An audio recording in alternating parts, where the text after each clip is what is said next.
Hey, good evening, everyone, and welcome to another edition of Fandom News Now. This is a Fandom Empire exclusive, and our producer, Sean, has to step away for just a little bit here, but I'm going to bring you as much news as we possibly can here on this very exciting evening that is going to be chock full of good stuff. Thank you to Sean for bringing me in, and thank you to everyone that is tuning in live for this awesome episode. We are going to have a Q&A segment somewhere over the course of this program, so be sure to send in your chats, send in your super chats for any questions and discussions that you want to be talked about here on this program.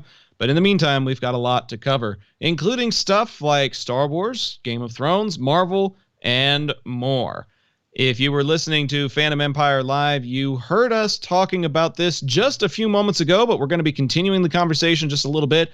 Thankfully, Sean got to have his say in what was going on before he had to step out. But we did get some really interesting new first looks at the House of the Dragon, this spin-off show in the Game of Thrones universe. We're heading back to Westeros for the first time since Season 8, which was highly controversial. And there doesn't seem to be a whole lot of controversy, but there do seem to be a lot of questions surrounding these first looks that we got, namely surrounding a couple of the starring Targaryens, including one Mr. Matt Smith, whom everybody knows to be from Doctor Who and The Crown and several other iterations. But he's making his way to Westeros now, and we got our first look at him with blonde hair. We saw him opposite Emma Darcy as Rhaenyra. And then we also got some other photos, including Olivia Cook and Rhys Ifans as Alicent and Otto Hightower, and Steve Toussaint playing the role of the Sea Snake. Now, these seem to be mostly beachside type photos. It looks like there may have been some conversations that were being had on the set as if they were shooting. This didn't seem to be promotional material, and yet they turned it into promotional material anyways.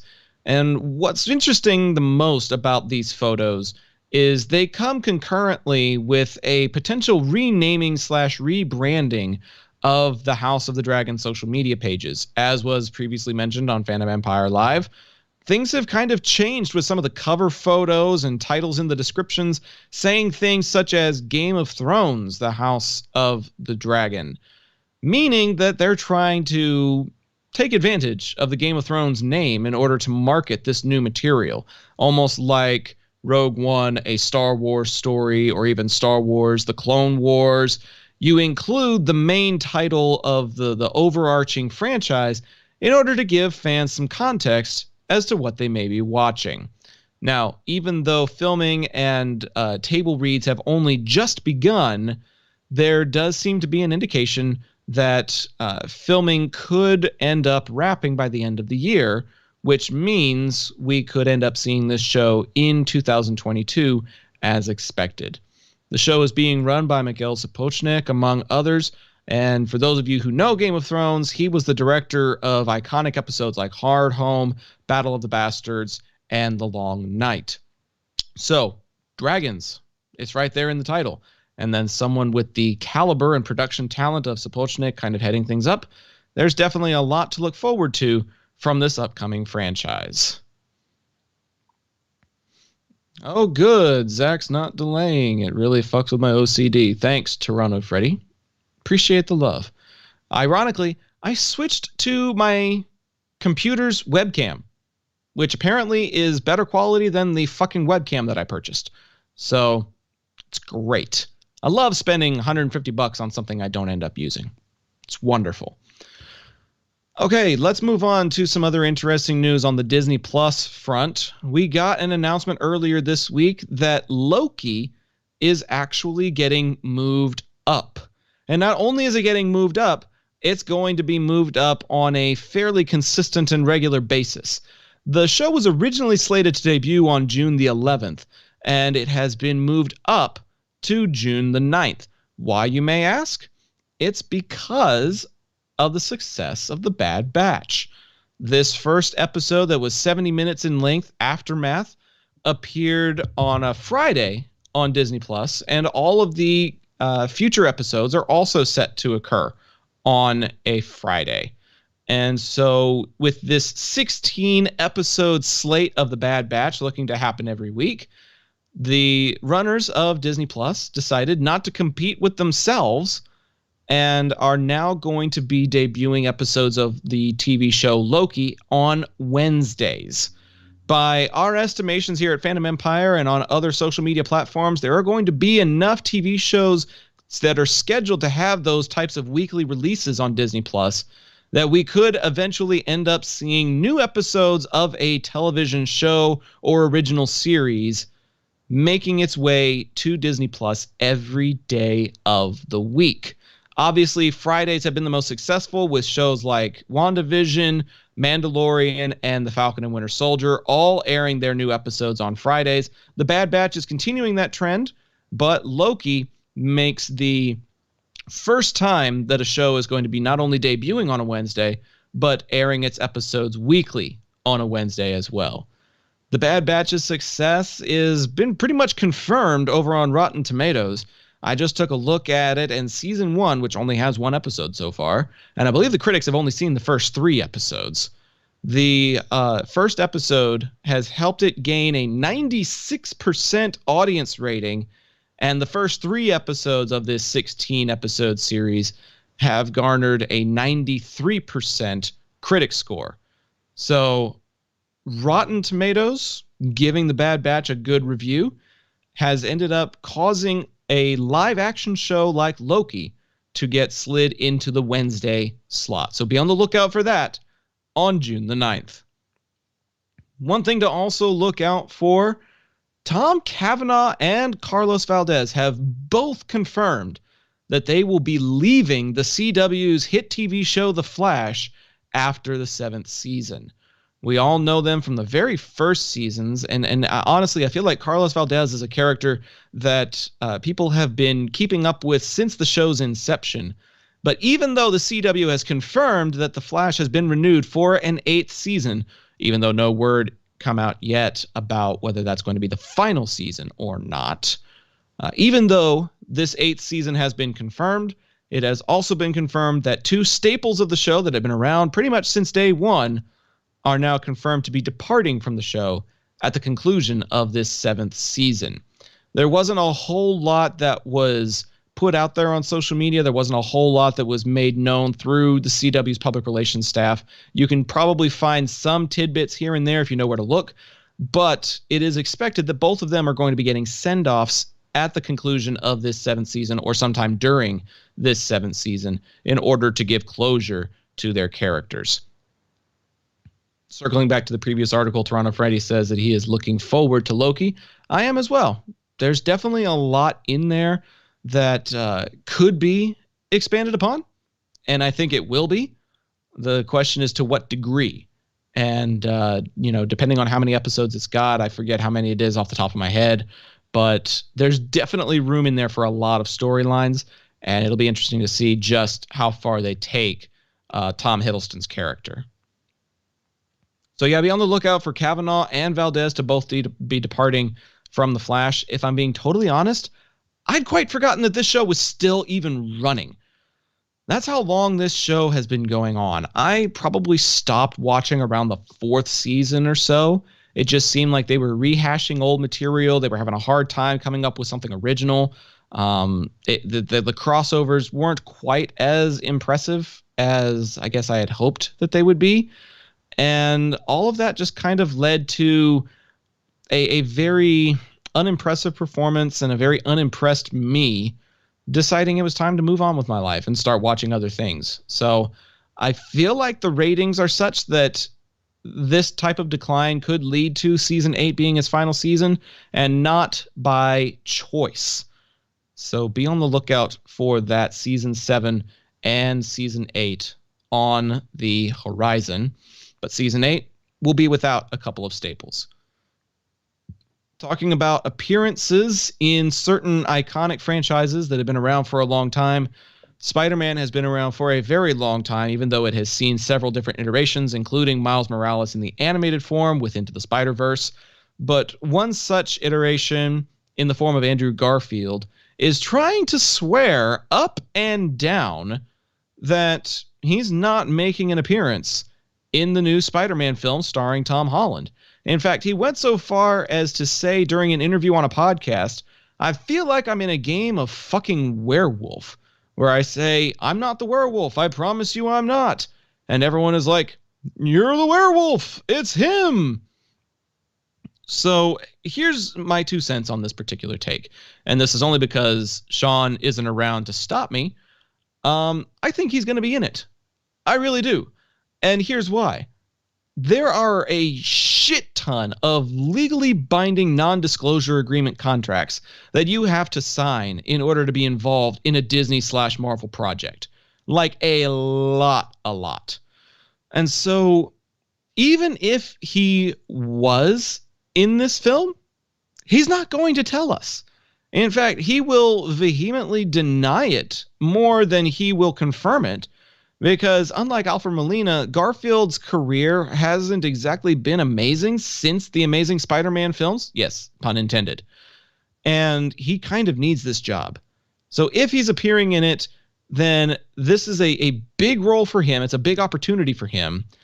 And at the same time, he really can't risk losing his salary by going on a podcast and saying, "Oh yeah, I'm going to be in this movie." So I have a very strong belief that he is going to be in this film, and I have a very strong belief that Tobey Maguire is going to be in this film as well, following a similar career train that Garfield has. Not a whole lot that's been done since the appearance of the Man in Red. So I think both of them are going to be in the film. To what degree, I don't yet know. But I think Maguire is kind of doing a better job of keeping things under wraps, even though he has been spotted being fitted for costumes. So I think he's going to be in it, and I think Garfield's going to be in it, and we'll have to wait and see just what type of appearances they make in Spider-Man No Way Home, set to come out this December. We'll have to wait and see. Alex Roof said, "Season 5 was trash and it's been limping on ever since." See, Alex, I feel justified in not watching The Flash anymore. I feel completely justified in being like, yeah, Season 4 was like, whatever. And then if Season 5 was trash and it's been kind of limping ever since, I don't regret letting go of The Flash. I don't regret letting go of the Arrow after about the same point, Season 4, Season 5.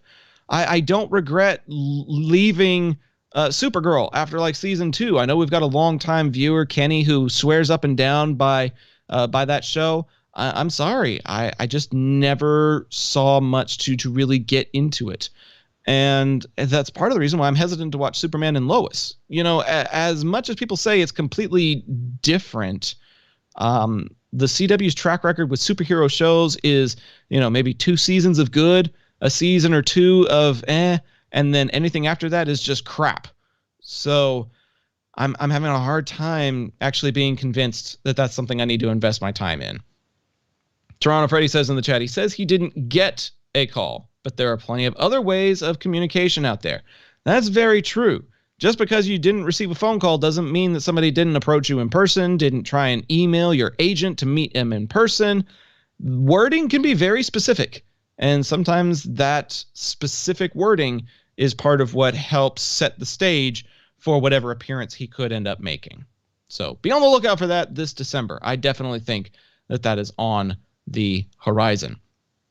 Now, I'm sure that those of you who are engaged in social media have seen the video that Marvel Studios produced, taking a look at some of the stuff from the past while also looking to the future of Marvel movies. We got a lot of looks into stuff from Phase 4, including our first look at the Eternals.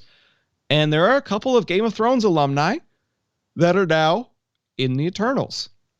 So it's kind of interesting to see how all of that kind of comes full circle, not only in the content that we talk about here on the program, but also in the context of, you know, seeing certain people's careers going different directions after they're finished with a particular franchise. I'm really excited to see what Kit Harington's going to do. I know he's not the star of the movie, but he's going to be the star of my heart. So we'll see what happens. But not only that, we also got some titles and dates for future movies. Obviously, we already know to expect No Way Home and the Eternals coming out this year, but there's some stuff to look out for 2022 as well. That's right. We're getting dates for Marvel of 2022 and beyond. One of the titles that we got was Black Panther Wakanda Forever, which is slated to come out July 8th of 2022. And then the Captain Marvel sequel, simply titled The Marvels, going to be featuring some WandaVision alumni, according to the casting announcements, is going to be coming out on November 11th of 2022. So you guys have a year and a half to get caught up on WandaVision. After that, you're on your own. I'm just saying, give it another try. Sean, I'm talking to you. I know you're not here, but I'm talking to you. Give WandaVision another try. The Marvels, November 11th, and then February of 2023. Yes, we are going into 2023. Ant-Man and the Wasp, Quantumania. We knew the name. We didn't have a title yet, or we had a title, but we didn't have the specific date. It's going to be Valentine's weekend, February 17th of 2023. And then James Gunn's Guardians of the Galaxy Volume 3 will be coming out that May.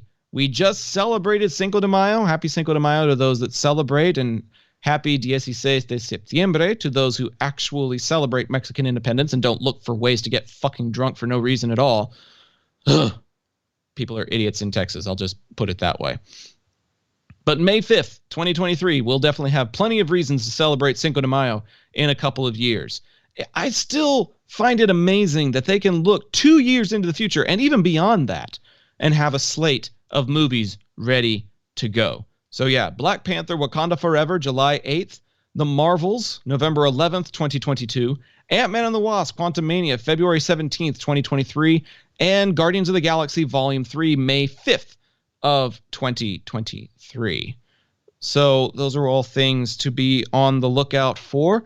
In addition to the other movies that are slated to come out this year, it's definitely going to be a big couple of years for Marvel and Marvel Studios Television. But I won't get into that just yet. Nothing's been confirmed, but there are a few things that seem to be on the horizon that as soon as they become official, you'll hear about them right here on Fandom News Now. Going back to the chat really quick, Toronto Freddy says, oh God, I stopped watching The Flash after season 4, and that was hard to get through. The first 3 seasons were great, especially 1 and 2. I will agree to that. There were probably a lot of storylines in the first couple of seasons that I was really, really interested in and was curious to see how they played out. But eventually things just kept dragging on to the point where it was like, you're the fastest man alive, but oh God, someone's faster than you. Oh, I'm the fastest man alive again, but oh, guess what? There's someone else that's also faster than me. Like, eventually it just became really, really old hat, and I was done. So it's going to be hard for me to be interested in watching a 7th and 8th iteration of that. It's just a dead horse that you keep beating on, and it's ridiculous.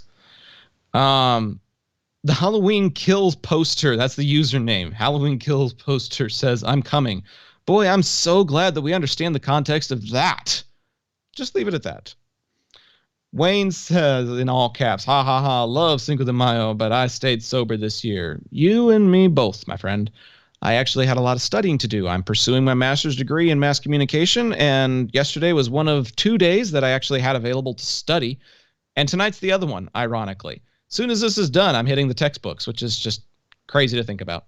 Crazy night. Being on Fandom Empire Live, doing Fandom News Now, and then studying right after the conclusion of this program. But be sure to send in your chats and your super chats and your questions for the Q&A segment. If I have to fly solo, I will, and I'll just kind of BS my way through a Q&A segment at the end of the show because we're kind of breezing through these articles here.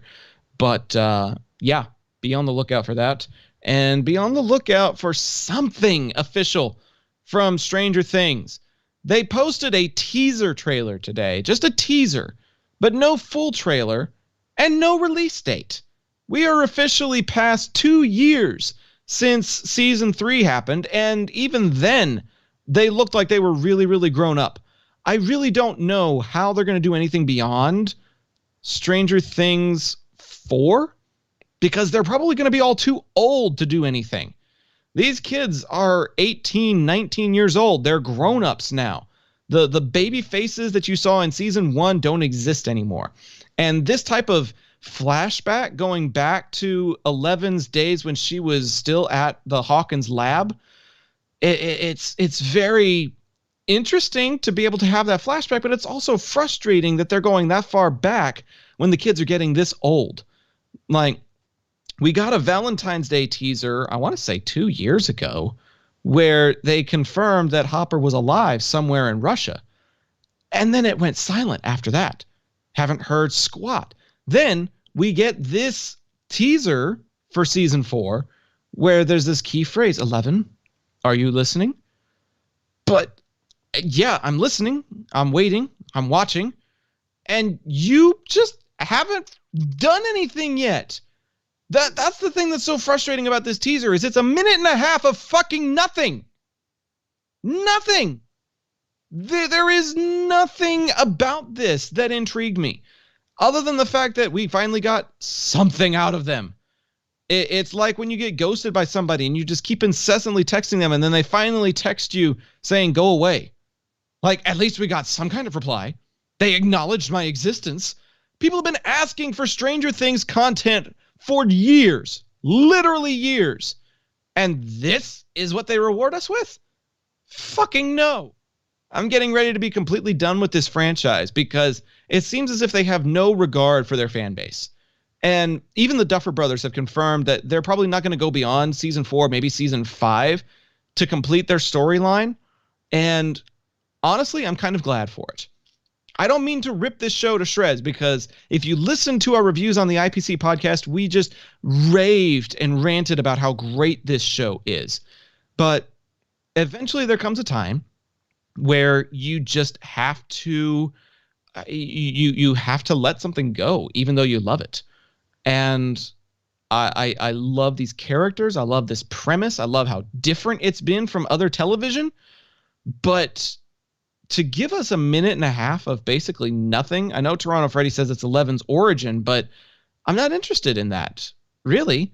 Like, we kind of got a lot of her origins in season 1, and we thought we were moving forward with the stuff that was happening in 2 and 3, and now we're kind of going back to that, even though she's kind of too old to go back to that. Like, I really don't know unless they're trying to, like, take old footage that's been recorded already and trying to distribute it as something new.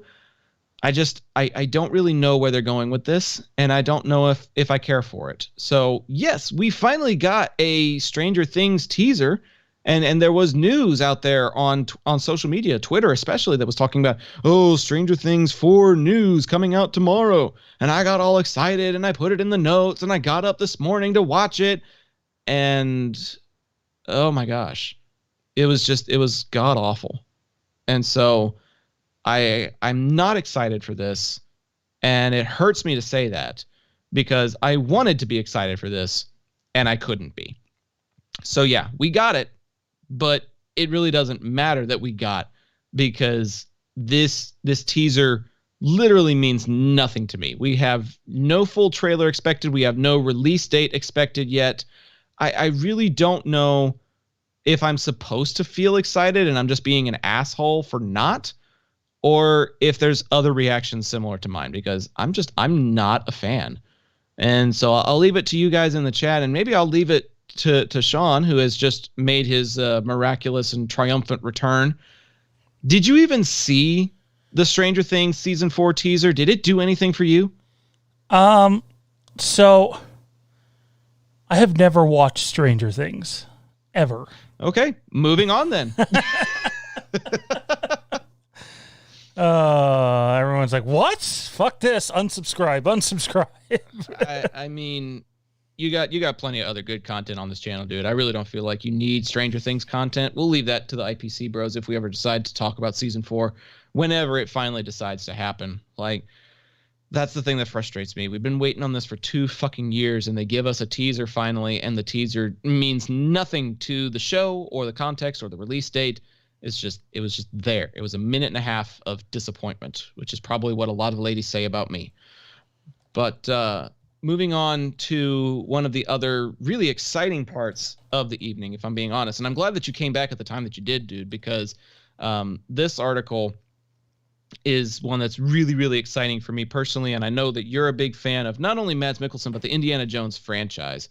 Have you seen the interview that he had where he got to describe a little bit about the creative experience on the show or on the movie set?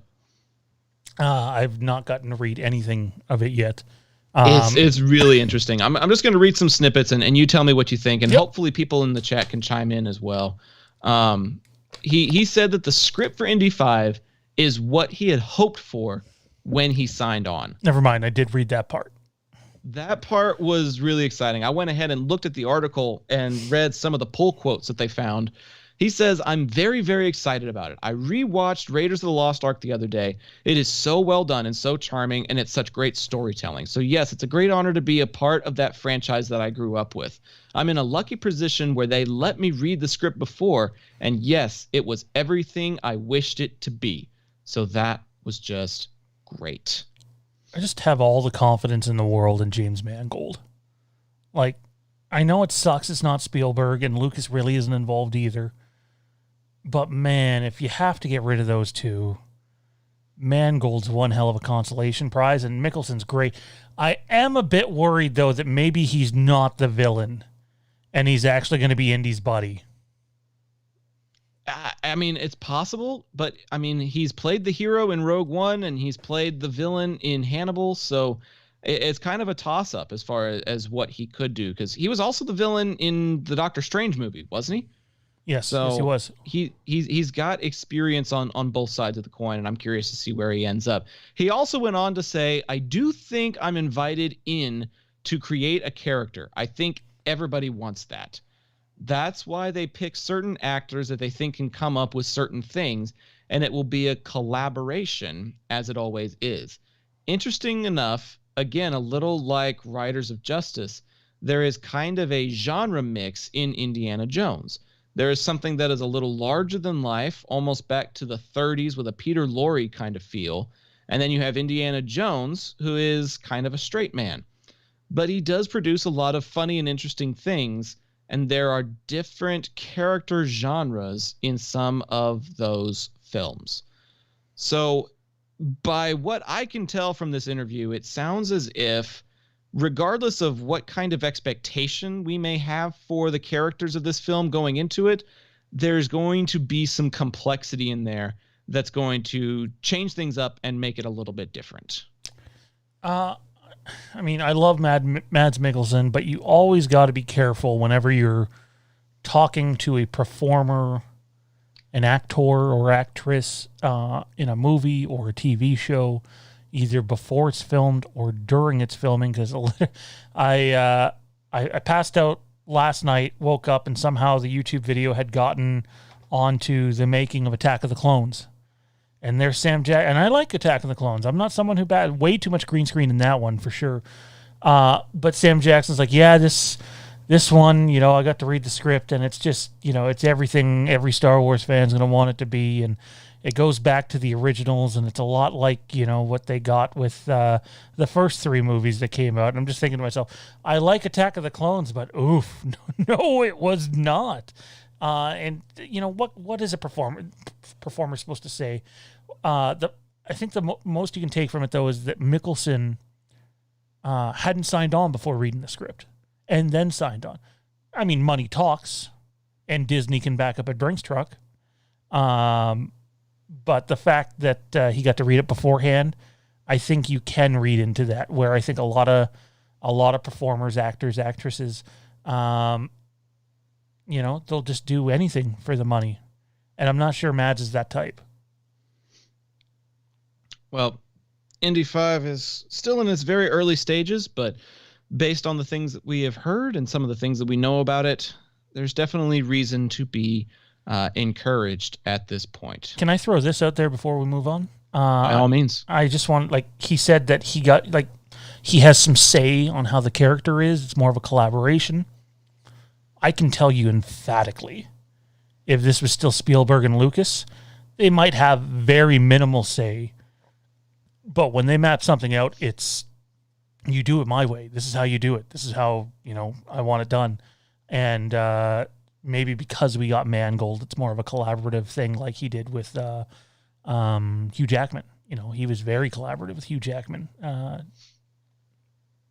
And look what Logan turned into. Probably the most popular Fox Marvel film ever created. And in my opinion, one of the best comic book movies, period. Oh, absolutely. Totally agree. You and I have talked about that movie before at length on a couple of different occasions. I actually got my girlfriend to watch it with me about a week or two ago, and she really enjoyed it, even though she didn't know a whole lot of the context. So even if you're not a fan of the comics, even if you're not a fan of the X-Men, you can still have things about this that you can take away and enjoy from it. And that's the mark of a really good film. It has Unforgiven written all over it. It's such a good movie. I haven't watched it, though, dude, since the last time I would have watched it to talk about it with you. So it's been a couple years. Time for a rewatch. It is. Just saying. Alex says, what if the Indiana Jones movies are just Han Solo's dreams while frozen in carbonite? That is a theory that has been going around for years, my friend. And as much as I would like to make it headcanon, I also don't know if I give two fucks one way or another. Like, if it is, cool. If it's not, whatever. I don't care. All right, we've got a couple more things to talk about before we get to the Q&A segment, including a little promo for a special Halloween Kills predictions video that is now published on the channel here. Sean will talk about that towards the tail end of the program, kind of recapping some of the stuff from that video. It's a really great 15 minutes if you just want to take a little time out on your commute and take a listen to some of the stuff that's going to be happening to the industry, but we'll get to that in just a second. Scott Fisher, who literally just finished winning an Oscar for visual effects on the movie Tenet, has been confirmed to be working as the VFX supervisor on the Book of Boba Fett. Ooh, that's exciting, but at the same time, the same thing happened with, I think Blade Runner 2049 is the best visual film ever made in cinema. Mm-hmm. And they brought that guy over for The Rise of Skywalker, and I just didn't see it. I mean, each project has its own thing, right? But it just like, I think it's because to me, Star Wars should look at this point in time like Blade Runner 2049 did. But I feel like it's a couple of different vibes though, because Star Wars, especially this new trilogy, has been very much on the vibe of shiny and new. And I definitely got that impression with the Final Order, the fleet over Exegol. Like, I definitely got that impression. 2049 is very apocalyptia. It's very gritty. It's very not physically dark, but like the depth of it just gives you these ominous vibes. And this new trilogy really didn't give me a whole lot of ominous, really. So it's tough to compare apples to oranges, but if you take a look at some of the stuff that was done on Tenet, it absolutely deserved best VFX of the year. Didn't really have much competition at all. And to be able to bring somebody like that onto a show that is expected to have some grit, that's expected to have some of that depth and complexity, I think it'll be interesting to see what Fisher brings to the table. I'm not saying that the Book of Boba Fett is going to look like Tenet, but I think there's definitely potential for someone who has that type of experience to bring something to the table, and I'm curious to see what happens. Yeah, I mean, Book of Boba Fett's not my most look forward to project, and we're very in the dark with how long that is. I've heard as short as possibly 4 episodes. So, Book of Boba Fett felt like a knee-jerk reaction to try to get the Mandalorian things under control and give them more time to get everybody back, or everybody that would come back for that. I don't know. I think it'll be good. I mean, I love Tamora Morrison, man. I just don't know what story they're going to tell, right? Unless they're going to go back and tell how he got out of the Sarlacc pit. They may do that, or they may take a look at how he takes over the criminal underworld now that he's taken over for Bib Fortuna. There's different directions that they could go with it, but if you're bringing on somebody that has been doing VFX on Tenet, obviously you're going to have some fast-paced VFX that you're going to need on this show as well. So it's supposed to come out December of this year, which means we're going to have a pretty busy December with Spider-Man No Way Home also coming out that month. But it'll be interesting to see what happens there. Alex says, I still haven't watched Tenet. I plan to, just haven't been in a rush since Inception sucks. That's a pretty hot take there, Alex. And I don't know if either of the guys on the show here would agree with that. But, I'm pretty sure it's going to be on HBO if it isn't already. So there's probably not much reason to put off watching it anytime further. Does he mean Inception, the movie, or the concept? I would assume the movie, since there's a lot of comparisons being drawn between Tenet and Inception as far as cinematography and storytelling goes. I fucking absolutely love Inception. I think it's one of Nolan's best movies. So, and to be honest, I quite enjoyed Tenet. I thought it was really good. I don't think it's his best, but I thought it was a really good piece of cinema.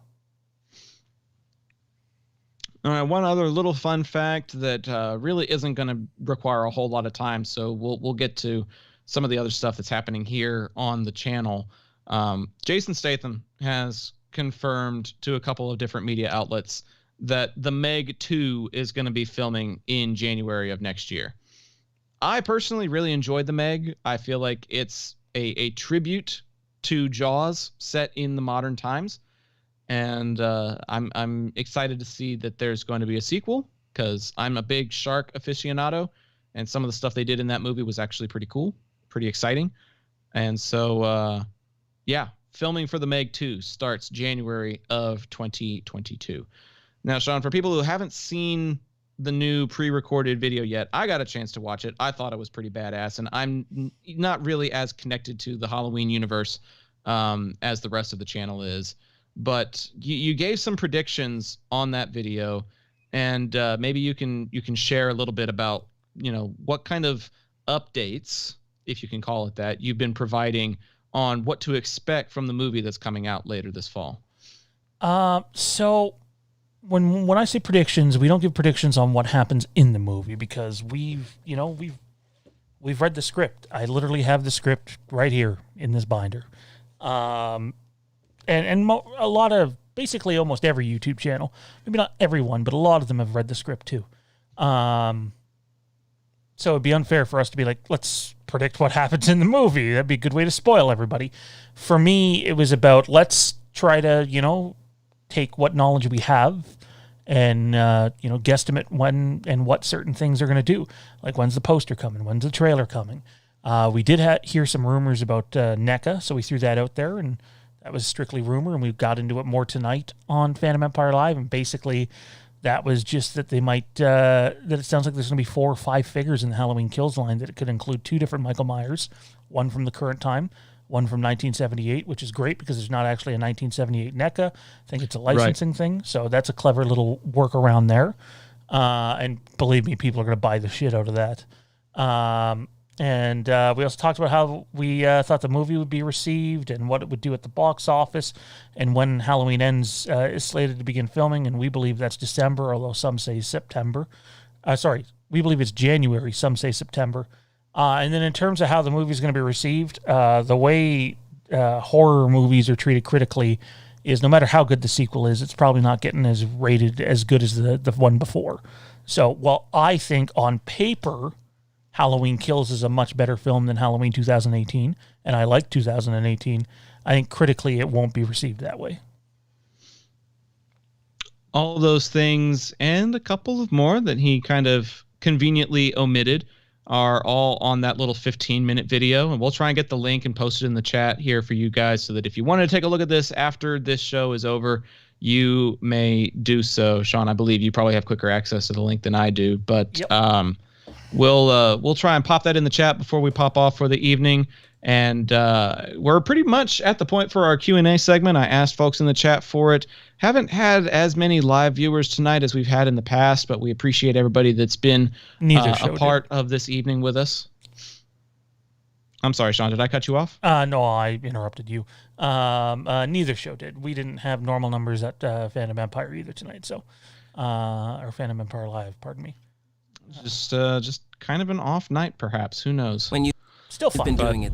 Yeah, but it was still a fun evening, and it's always great to have people watching along. We appreciate you being a part of this evening. Sean, you asked a really good question on Fandom Empire Live, and maybe we can take a couple of minutes to expand upon it here on Fandom News Now. We took a look at the top of the show talking about the images from House of the Dragon. Yep. And the link is available in the chat now for people interested in taking a look at that Halloween thing. You asked me the question, if House of the Dragon ends up being half as good as Game of Thrones, would it be satisfying?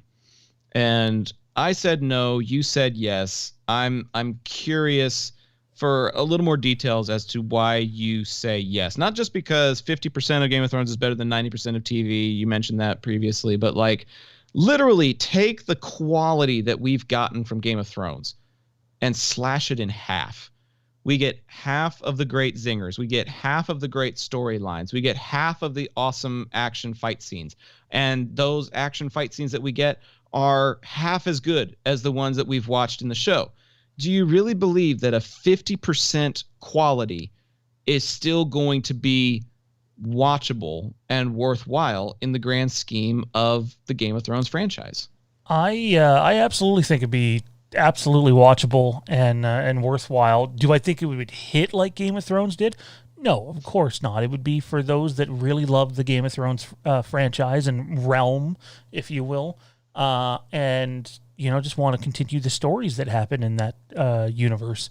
And so, like, it wouldn't be the mega hit Game of Thrones was, but I think it would be a sustainable HBO solid TV show that, is reminiscent and nostalgic of what we used to have. Now, I know you told me not to go back to this point, but I'm going to go back to this point, but with more detail. I believe that Game of Thrones running at 50%. So take, I think there's 73 episodes in Game of Thrones. So let's take, I think it's 73. So it was 10 for 6, 7 for 7, 67 plus 6 episodes. Yeah, 73. So let's take the worst 36 episodes of Game of Thrones and say that's House of the Dragon. And House of the Dragon is never as good as any of those first 36 that are on your list, or 37. I still think that's very watchable TV, and like, to me, remember, Game of Thrones is my favorite TV show ever. My favorite TV show ever, Supernatural. I mean, I named, I'm not going to hold it up, but I named my son after one of the actors. So, but like, if I was to do a top 100 TV show list, man, but you couldn't just rank them like Game of Thrones, not what I like the most, but what I think's the best. Game of Thrones would be number 1. But then you had to put scores beside them. 2 through 100 would definitely be close. Not a lot of, difference there. But the difference between 2 and 1 for me would be the number 1 rated show would get 99 and the number 2 rated show is probably an 82 or an 83. I just think Game of Thrones is so far better than any TV show ever made in terms of the quality of the production and what you get, that 50%, would I be totally in love? No. It would kind of make me bummed out for our future show we have coming. But it would be it'd be watchable. If you've seen the shit the CW puts out, a 50% of Game of Thrones is better than any CW show, in my opinion. I will counterpoint with a show called The 100. Yeah, I never got into that. Jade likes it. I tried to follow it. That is probably, in my opinion, the CW's finest work. And if it had gotten a cable run, like on HBO, then it would have been even better. They actually had to hold back on some of the fight scenes and the graphics and the tough decisions and things like that, just because it was a network program. But if it had gotten a cable run, I feel like it could have given at least Game of Thrones' worst episodes a run for their money. Yeah, I guess that's subjective to the viewer. I never really got into it. But then again, I didn't watch it consistently. I'd see an episode here and, episode there. But I ended up binging the first 3 seasons or something, and after that I was like, I need more. But then I heard really not as great things about the final season. I think the show dragged on about one season too long, and people didn't have as high a praise for the end of it. But I mean, there's one season where they delve into the concept of cannibalism, dude, in order to survive. And so like they touch on some pretty tough subjects sometimes. We did get a couple of questions. Let's get to those before we call it a night. Alex says, what are your thoughts on Rob Zombie's Halloween? Sean, I'm going to have to give that to you as I've never seen it. Oops. Wrong sound effect.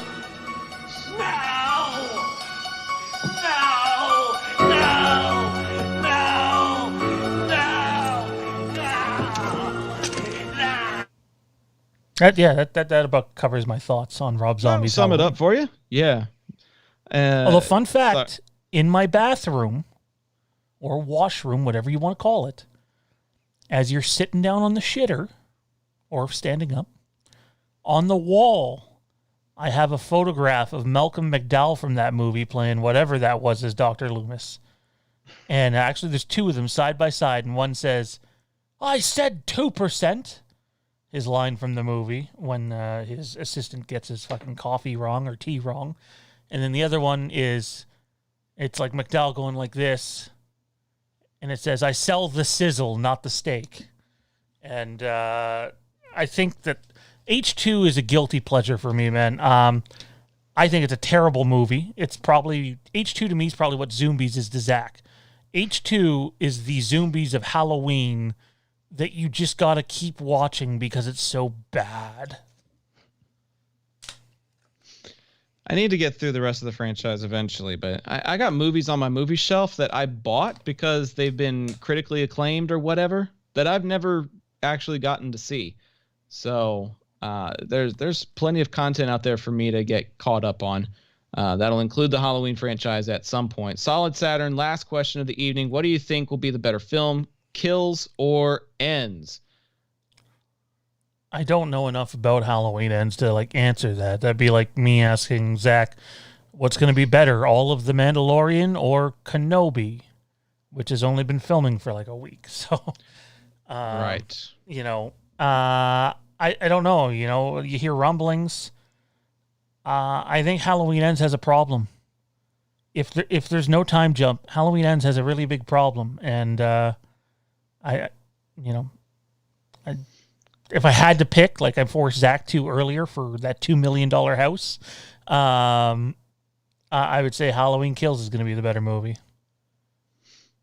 I'm kind of leaning that way too, just based on the praises that you guys have been dishing out for it on the channel, and the fact that there's going to be a pretty high standard for Ends that it probably isn't going to end up living up to. But we'll have to wait and see, as always. And hopefully y'all don't have to wait too long to see another episode of Fandom News Now. We'll be right back here on this channel a week from now with all new content, all new discussions, but same channel and relatively same time, depending on how long Fandom Empire Live goes. That is the primary show that airs twice a week here on this station. Be sure to hit like and subscribe so that you can get alerts every time a new episode of something goes live on this station. We've got shows about Star Wars like Across the Stars. We've got the Rick and Morty fan show. We've got the primary Fandom Empire show. And then our new show, Intergalactic Peace Coalition. It's not new, but it's new to this station. The IPC Podcast will be happening every 2 weeks here on this station now, and we're very excited about that. So go find the IPC Podcast on Facebook, Twitter, and Instagram. Hit subscribe there as well, and be on the lookout for new Intergalactic Peace content, IPC, on the 14th of May. So Friday of next week, we'll be right back here with a 7th anniversary special and our very first episode here on Fandom Empire. We've also got a Supernatural and Game of Thrones show in the works. Just don't have names for them yet, but they are on the horizon, so be on the lookout for that as well. You can find me personally on all the social media platforms, Facebook, Twitter, Instagram, Snapchat, Twitch, and even Venmo at the name on the bottom of the lower third, Zach the Voice. Sean, unless you got anything else, man, I think it's time to call it a night. Sounds like a plan for me. Actually, for those that are sticking around here, or aren't going to bed, I'm going to do a impromptu AMA session on the channel as soon as we go off. It'll probably take me 5 minutes to set it up, but if anybody wants to hang around and talk for 30 minutes, then I'm game. So I'm going to go live for that. In terms of what's coming, look, May the 14th is going to be huge. Can't wait for IPC to be on the channel. We want to, do whatever we can to help the boys in terms of like the visuals and how it's presented as a video show now as well. So, and Zach and Ben are two of the most creative guys you're ever going to meet. And I'm sure they got big things in store. And I just can't wait to be able to listen in on every show and maybe having it thrown to me every once in a blue moon for the next who knows how long until, I almost said something I wasn't supposed to say, Zach. Until other things occupy my time. Yeah, that is definitely something to consider. Something for everybody to consider. I got that type of stuff to think about as well, but not going to think about it tonight. I think that's going to do it for tonight's episode. Thanks to everyone that tuned in. We'll see you next week, hopefully. But until then, for Sean Giroux, I'm Zach Arnold, and this has been Fandom News Now.